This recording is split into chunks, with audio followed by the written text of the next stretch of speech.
Welcome back to the Oxford Division Model Railroad. This is video number 2 in the series on this playlist.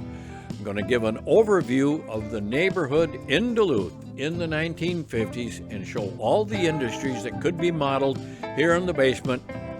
And I probably have more industries than I have room for. So let's look at this abundance.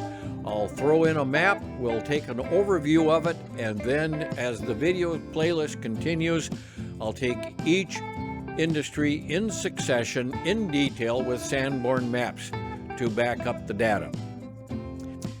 If you like these videos, please like and subscribe.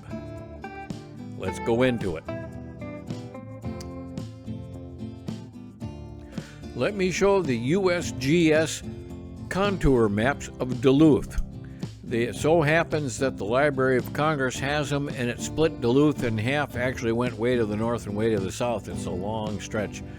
But we're concerned with two areas. This one is slightly enlarged. The rectangle shows the area of concern for me in Duluth and West Duluth, and then this is the other map. It shows a larger area, so it can't be quite as enlarged.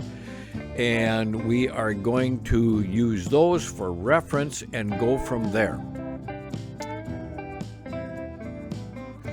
Before I jump into the Sanborn maps and the key map, I will show the area of Duluth that I am concerned with.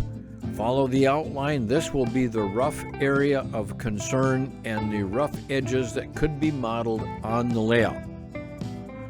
It's not a guarantee. There's going to be a lot of industries involved. I'm going skirting along the edge of the waterfront. And then when it hooks back in and gives it a C shape, that open space in the middle of the Y is actually for the chimney, the hot water boiler, and the water heater to go around. How much I do might be based on time, money, and space.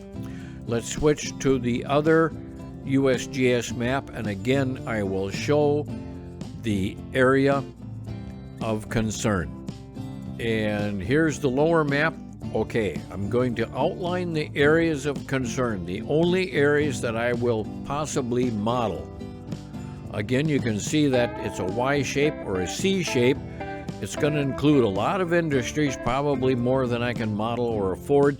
We're going to see how it works and how it fits. But I'm not going to be including any other industries than what's in this highlighted area.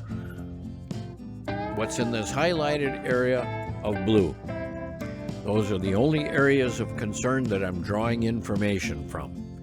There's a lot more industries involved. I could make this a complete loop layout. That's not my intention.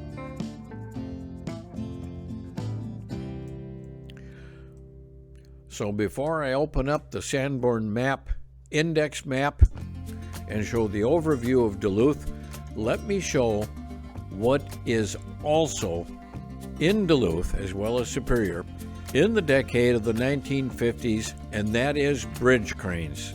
Oh, I love bridge cranes. This is just in the Duluth-St. Louis River area. We're not covering Superior, which had them. The Mesabi docks had two bridge cranes right there for their coal dock next to the docks 5 and 6.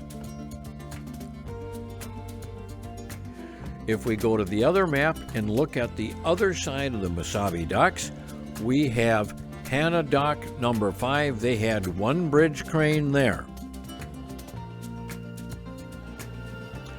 Moving down, Berwyn Coal Dock had 3 cranes. Yes, 3 bridge cranes. Very busy place.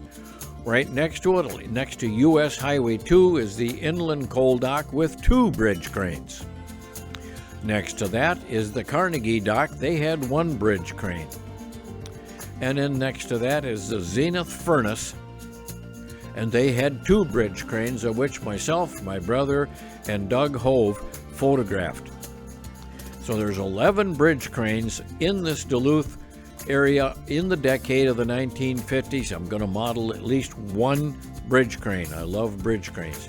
Here are the map keys and how to interpret a Sanborn map straight from the Library of Congress. There are also other websites on the internet that you could Google on how to read Sanborn maps if you wanted to get into great detail of what the maps will do as a reference.